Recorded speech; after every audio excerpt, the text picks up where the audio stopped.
കുടിക്കാൻ പൈപ്പിലും വെള്ളമില്ല, കുറെ കെറ്റിലും വെള്ളമില്ല. എന്റെ രഘുവേട്ടാ,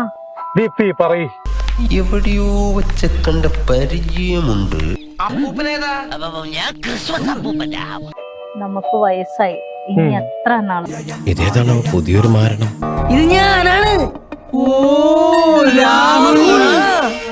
എടാ, നീ ഏത് കോലം കെട്ടിയാലും ആ കൂലി ചായ നിന്റെ മോന്തയ്ക്ക് മാറത്തില്ലേ?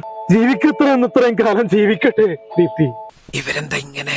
പ്രേമം പേടിക്കണ്ട, കംപ്ലീറ്റ് അഭിനയ. ഞാൻ ഉണ്ടല്ലേ, എന്റെ മരണം വരെ നീ ഉണ്ടാവും എന്റെ ഒപ്പം. മഹാനട മെത്തേഡ് ആക്ടിങ് നീ കാണാൻ പോണേള്ളു. എന്റെ കൊക്കിന് ജീവനോളത്തരം കാലം ദീപ്തി. അയ്യന്റെ മോനെ, എന്റെ പൊന്നോ, ഒടുക്കത്ത അഭിനയം.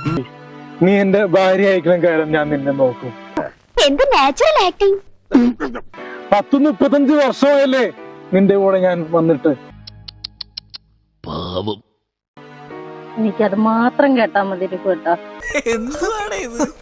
എന്ത് കോമാളിത്തരം കാണിക്കുമല്ലേ? ഇതൊക്കെ കോമാളിത്തരമാണെന്ന് മനസ്സിലാക്കാനുള്ള തിരിച്ചറിവുണ്ടെങ്കിലല്ലേ. ഈ പ്രായത്തിലും രഘുവേട്ടൻ എന്നെ ഒരുപാട് സ്നേഹിക്കുന്നുണ്ടല്ലോ. കുറച്ച് കരുണ കാണിക്കണം മോളെ കേട്ടോ. മിക്ക ഭർത്താക്കന്മാരും ചെറുപ്പക്കാരികളെ തേടി പോകുന്നൊരു സമയമാണ്.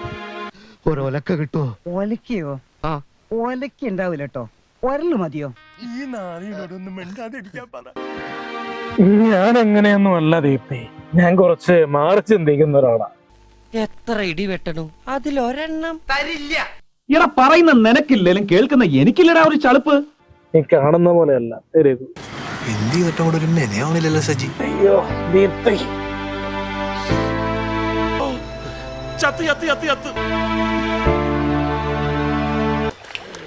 എങ്ങനെയുണ്ട് എന്റെ പെർഫോമൻസ്? നീ മലയാള സിനിമയെ വേറെ തലത്തിലെത്തിക്കും.